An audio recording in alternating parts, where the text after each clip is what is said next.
ассалому алайкум тамошобинони азиз, ба таваҷҷӯҳи шумо барномаи иттилоотии пайғом тақдим мегардад. Дар студия бо шумо Сабрина Акрамова ва коргардон Исмоилҷон Холов мебошем. Дар оғози барнома ҳар яки шумо тамошобинони азизу арҷманди телевизионисти моро бо соли нави мелодии 2023 табрику таҳният намуда, дар соли нав ба ҳар яки шумо азизон барору муваффақиятҳои навинро таманно дорем.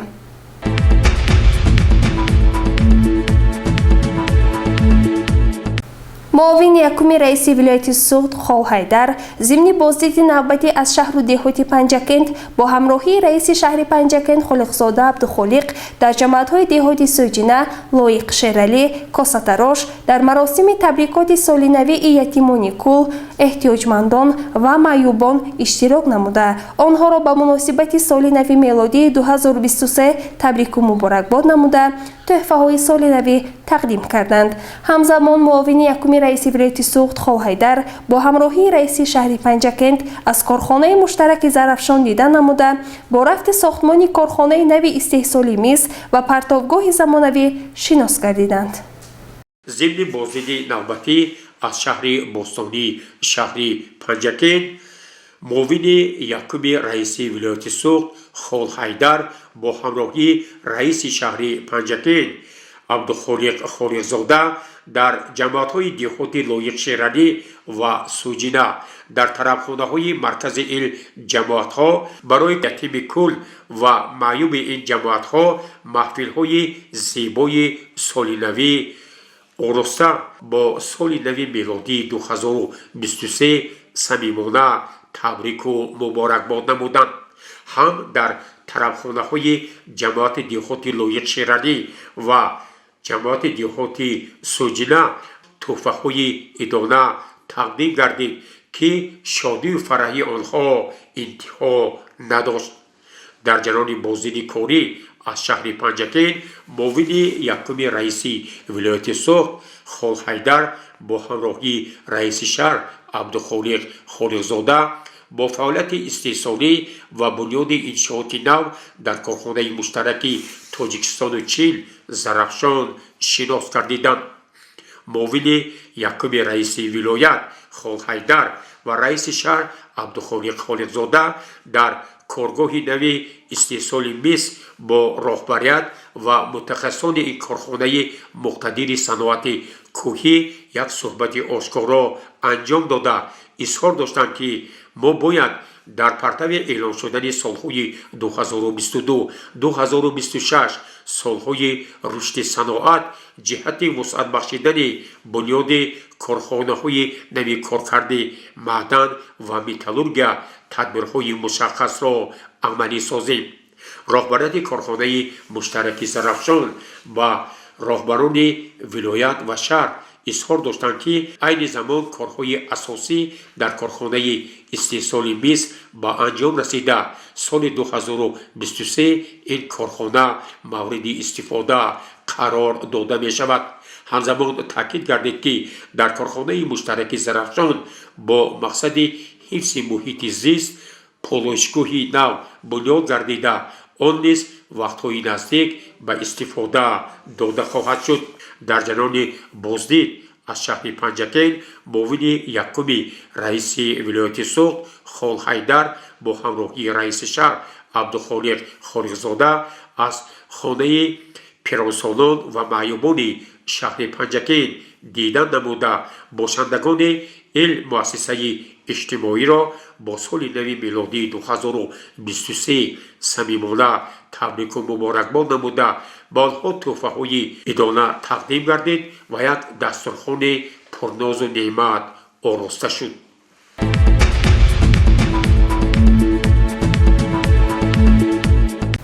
раиси шаҳри Панҷакент Абдухолиқ Холиқзода тибқи нақшаи корӣ давоми ҳафтаи сипаришуда бо фаъолияти корхонаву муассисаҳо, захираи маҳсулоти кишоварзӣ ва бунёди иншооти нав шинос гардида, ба масъулин ҷиҳати беҳтар намудани фазои ободониву созандагӣ дастуру супоришҳои мушаххас дод. ба гузоришҳои мо таваҷҷӯҳ намоед. дар паёми асосгузори сулҳу ваҳдати миллӣ пешрӯи миллат президенти ҷумҳурии тоҷикистон муҳтарам эмомалӣ раҳмон ба маҷлиси олии ҷумҳурии тоҷикистон таъкид шуд ки бунёди миллати мутамаддин аз маориф оғоз меёбад.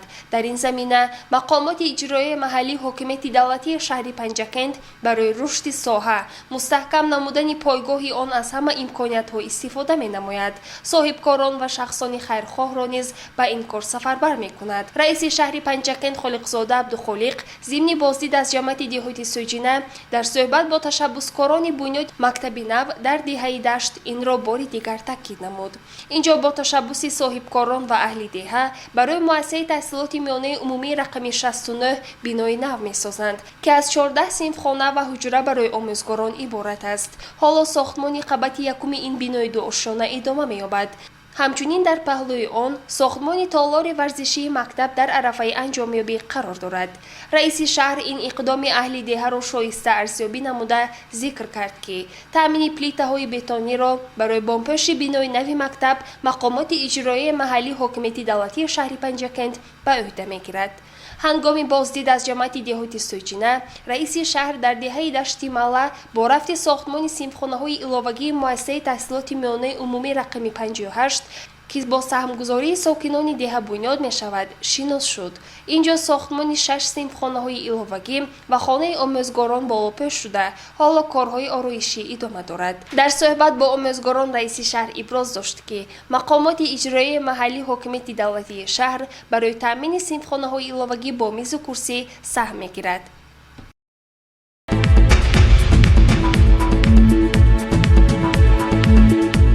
дар ҷараёни шиносоӣ бо фаъолияти муассисаву корхонаҳо бунёди иншооти нав раиси шаҳр Абдухолиқ Холиқзода аз ҷамъияти дорои масъулияташ маҳдуди маърифатпарвари назди донишкадаи омӯзгории Тоҷикистон дар шаҳри Панҷакент дидан намуд.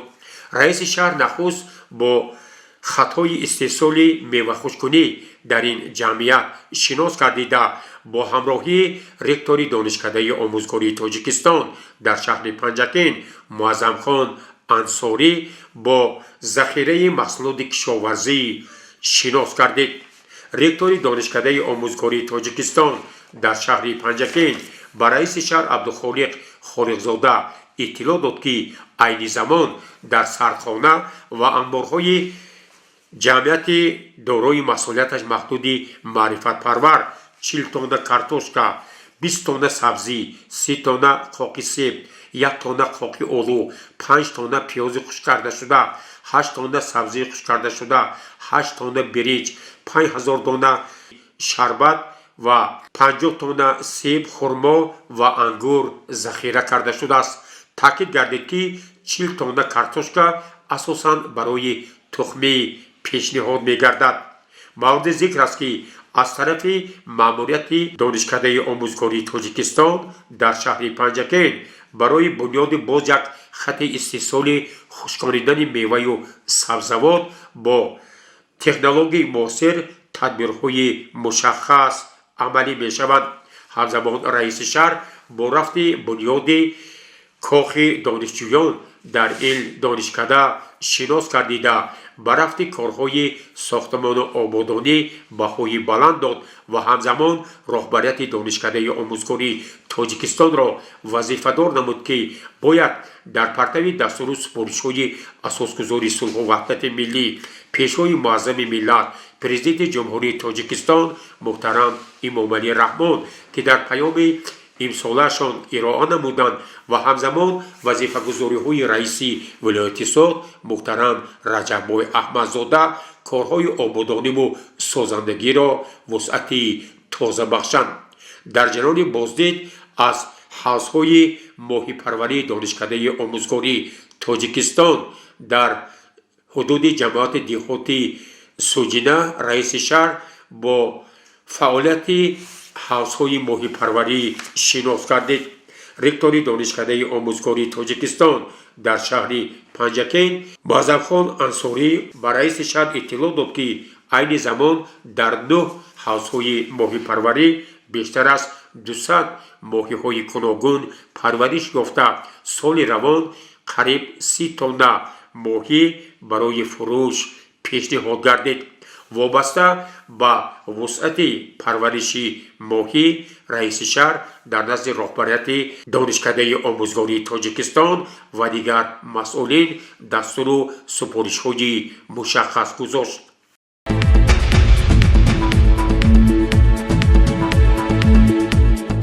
با مقصد اجرای دستور و سفارش‌های اساسگذاری صلح و وحدت ملی پیشوای ملت، پرزیدنت جمهوری تاجیکستان محترم امامعلی رحمان و رئیس ولایت سوخت در سمت تأمین امنیت آذوقه‌واری، ذخیره محصولات کشاورزی و خوراکواری، رئیس شهر پنجکند عبدالخالق خالقزاده از جماعت‌های دهات خلیفه حسن و سوجینه دیدن نمود. در دهه صوفیان جماعت دهات خلیفه حسن، رئیس شهر با ذخیره محصولات کشاورزی در اویله فیروز جمعیف شناس گردید. او به رئیس شهر اطلاع داد که از حساب زمین‌های اجاروی و نزد حولیگی‌اش به مقدار ضروری محصولات کشاورزی را ذخیره نموده است. ساکن دیگری دهه صوفیان ظفر جمعیف اظهار داشت که عین زمان در انبار منزلش 20 تن سبزی، 12 تن پیاز و 2.5 تن شلغم نگهداری می شود. رئیس شهر به ساکن دهه سوجینه ایگمبردی رجبوف که در حولیش 2 گرمخانه ساخته زیاده از این 12 قوطی آروی عسل نیز پرورش می کند و در تهخانه‌اش از 3 هکتار زمین خواجگی دهقانیش ذخیره کافی کارتوشکا، سبزی، پیاز، انگور، کنسروهای گوناگون مهیا کرده است. اظهار سپاس نمود. ساکنان دیگری دهه سوجینه اسماعیل خدایاروف، اسکر مجموف، عباس خان مجموف، عبدالله غفورов و دیگران نیز در تهخانه انبارهایشان برای خوراک و فروش پیاز، کارتوشکا، سبزی، لبلبوی خوراک چاروا و سبزوات نمودهای گوناگون کنسرو ذخیره کردند. تجربه دهقانان دهه صوفیان و سوجینه باری دیگر ثابت می‌نماید که در صورت راه اندازی کشاورزی درست و استفاده با ثمر زمین نه تنها عائله خود را به محصولات غذایی تامین کردن ممکن است، بلکه در فراوانی بازار نیز میتوان سهم گذاشت.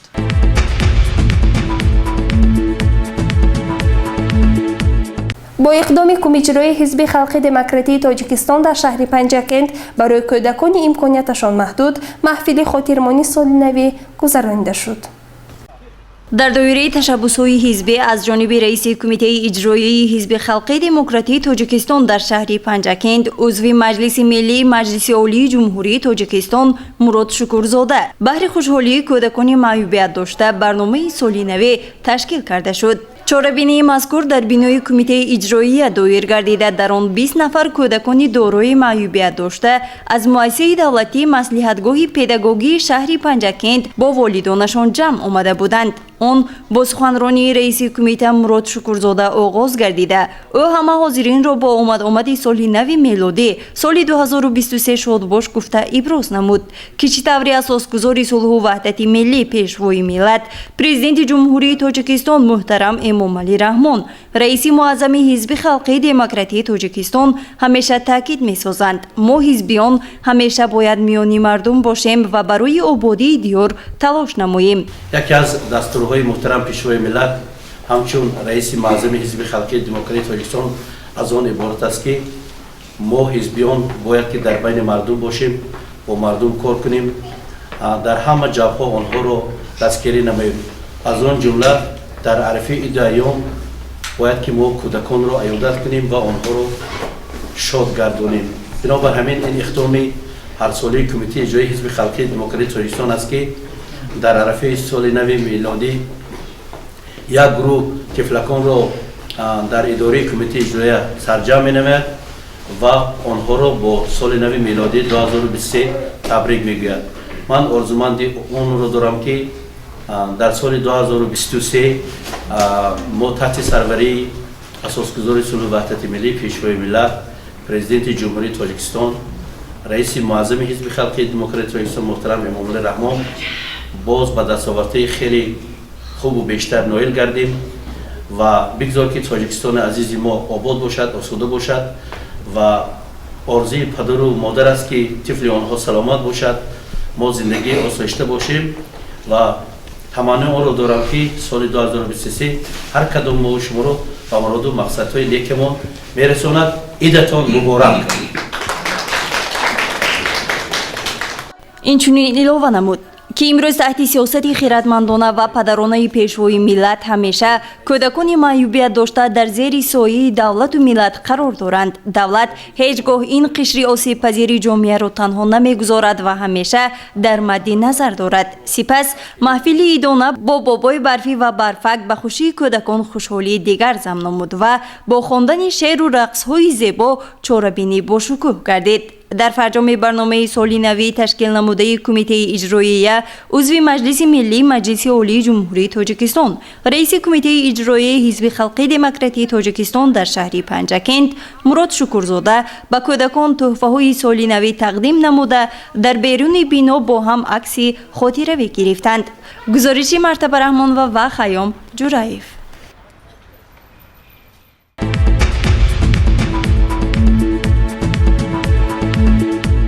تماشابینان عزیز، برنامه را ادامه می‌دهیم. در دوره نقشه چاره‌بینی‌های مقامات اجرایی محلی حکومت دولتی شهر پنجکند با مناسبت سال نو میلادی 2023 در کاخ فرهنگی شهر برای شادی و فرح کودکان اطراف ارچه سال نو برنامه‌های رنگارنگ فرهنگی و موسیقی تشکیل کرده شد. سالی پلنگ در هر 12 سال و سالی حیوانی آبی همگی در 60 سال یک مرتبه می آید و همه ساله سنه 1 ینور در تمام جهان سالی نو تجلیل می گردد. بخشیده به این سنه درس‌های گشاد و چاره‌بینی‌های عیدانه تشکیل کرده می شود. در کاخ فرهنگی شهری پنجکند نیز چنین یک چاره‌بینی سالی نو برای کودکان تشکیل گردید. در آغاز برنامه سالی نو کودکان را در درآمدگاه کاخ فرهنگ با کرنه و سرنای پیشواز گرفتند. سپس در تالار کاخ فرهنگ شهری پنجکند چاره‌بینی عیدانه با سخنرانی سعید یونوسیان مدیر شعبه رشد اجتماعی و رابطه با جامعه مقامات اجرایی و حاکمیت دولتی شهری پنجکند آغاز گردید. یونوسیان همه کودکان را با آمد سالی نو از نام رئیس شهری پنجکند عبدالخالق خالقزاده تبریک و شادباش گفته اظهار نمود که مقامات اجرایی و حاکمیت دولتی شهری پنجکند بهر خوشی کودکان همه چاره‌های ضروری را براه مانده است و تشکیل چنین چاره‌بینی‌های عیدانه بهر خوشحالی کودکان و نورسان است. چاره‌بینی فرهنگی را برنامه آماده نموده کارمندان تئاتر شهر خیلی با شکوه گرداند و خاطر کودکان و والدان آنها که در آنجا اشتراک داشتند. سپس برنامه سالی نو طنین انداز گردید. مورد به ذکر است که چاره‌بینی مذکور در روز اول رایگان بود و روزهای من بعد نیز برای خوانندگان مؤسسه‌های تحصیلات میانه عمومی شهر به نمایش گذاشته می شود. گزارشی مرتبه رحمان و خیام جورایف.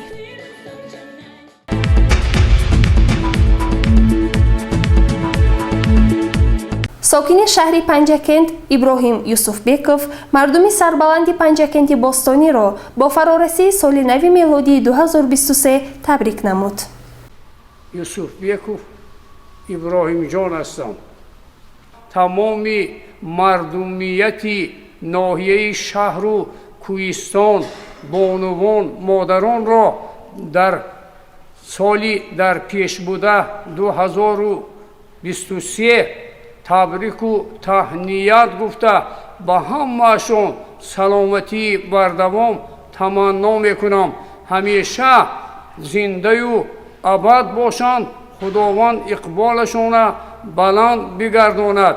رئیس شهر پنجکند محترم خالقزاده عبدالخالق صنوبر از روزی که به همین مسند آمدند همه وقت با آبادانی سازندگی میل و رغبت کلان دارند و شرافت آن کس بنای نزد حکومتی از نو ترمیم و آبادانی شد. به پیرامونش ارچه های خیلی آراسته کوچک شدند. آبادی و آبادانی در سرگه بزرگی شهری تمدنی تاریخی ما دوام کرده ایستاده است. با تشبث جوان حاکم تمامی اطرافیان غیرت و همت عالی کرده ایستادند. به اینها هم من موفقیت کامیابی ها آرزو میکنم. همیشه سلامت باشند. سالی در پیش بوده سالی با فیض و نورانی گذرد. سلامت باشیدان.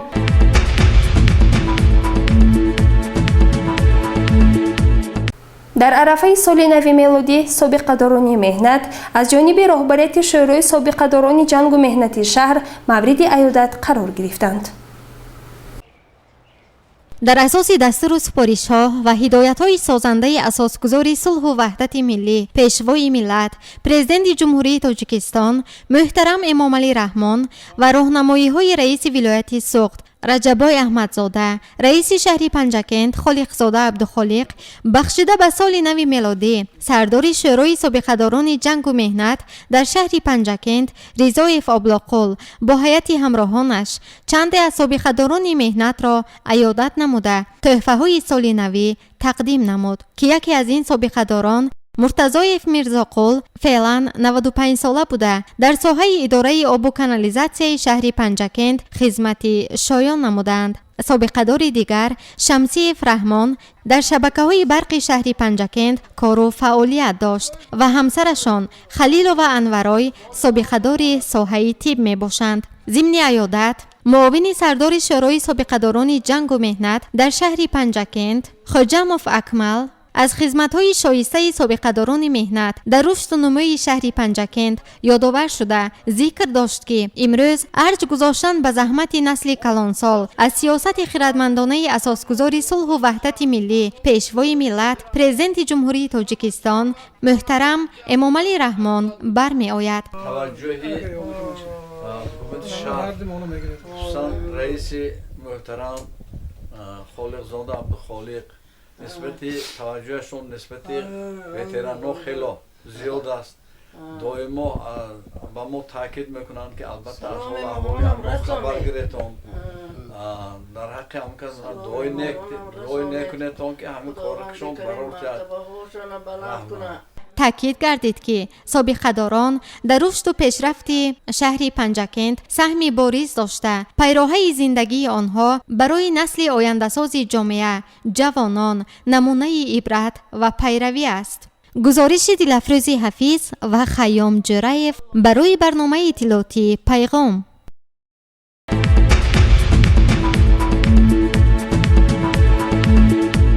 таҳти роҳбарии устоди калони кафедраи ҷамъиятшиносӣ Мунира Расулова дар муассисаи давлатии коллеҷи тиббии шаҳр дарси намунавӣ аз фанни диншиносӣ доир гардид.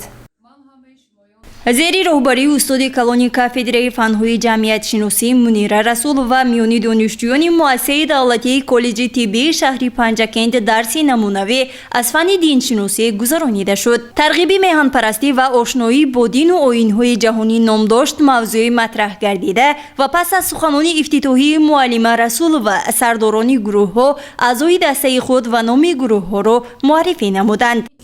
дар байни динҳои ҷаҳонӣ дини будоия қадимтарин буд. Он дар садаи 6 пеш аз милод дар Ҳиндустон ба вуҷуд омадааст.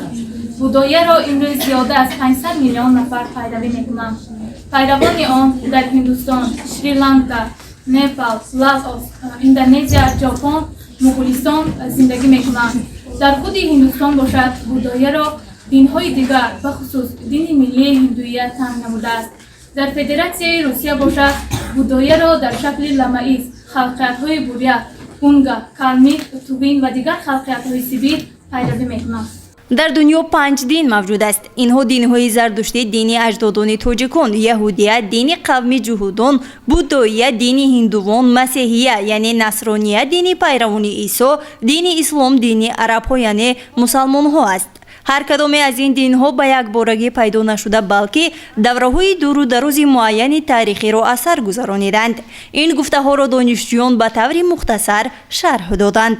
асосгузори дини ислом Муҳаммад пайғамбар бомдоди рӯзи душанбе 9 моҳи Рабиулаввали соли фил яъне 20 апрели 570 мелодӣ дар хонадони Бани Ҳошим дар шаҳри Макка ба дунё омадааст.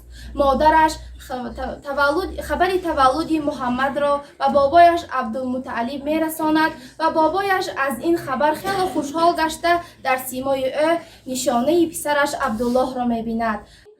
дарси кушод аз рӯи нақша ба қисмҳо ҷудо карда шуда дастаҳо барои ҳамдигар саволҳо омода намудаву бо ҳам мусобиқа намуданд. донишҷӯён дар бораи динҳо ва пайравони онҳо маълумот доданд ва дар рӯи мези ҳар гурӯҳ хӯрок ва намунаи урфу одатҳои динҳо гузошта шуда буд. از روی بعضی معلومات‌ها پیروان دین هندویی 99%، بودایی 99%، دین‌های خلقی و عنعنوی 90% و نمایندگان دیگر دین‌های جهانی 89% هستند. از 400 آدمی که به یگان گروه دینی منسوبیت ندارد یا کم دهری نما است 76% در ناحیه سیرحالی ترین منطقه اقیانوس اروم و آسیا زندگی می کنند. شماره آدمان غیر دینی تنها در مرز چین و اهالی عمومی ایالات متحده امریکا 2 مرتبه بیشتر است. حالا آمد سال نو است و انا همین مولود عیسی می باشد که در جشن گرفتن مولود عیسی پیغمبر ارچه آرایش داده می شد. بعد در اینجا ما علامت های دین نصرانی را در بالای خورش هایی که آماده نموده بودیم تصویر نمودیم. این رسمی صلیب می باشد. اینه که از سیمبول های اساسی دین نصرانیه و سبب در اینجا رسمی ماهی را تصویر نمودن ما در آن می باشد که عیسی پیغمبر ماهیداری را خیلی زیاد دوست می داشت. در فرجام جانشین دیرکتور اوید به تربیه بهری معین نمودن غالیبان سخن نموده ابراز داشت که طی 2 سال است معلم رسول و به دانشجویان از فن دینشناسی درس میگویند و باعث افتخار مؤسسه است که هر سال با دانشجویان درس نمونوی دایر می نمایند و این نتیجه خوب از خودنمایی درس ها است. و از نام مأموریت مؤسسه دولتی کالج طبی شهر پنجکند به استاد کلان کافدره فنهای جمعیت شناسی رسول و منیره اظهار سپاس نمود.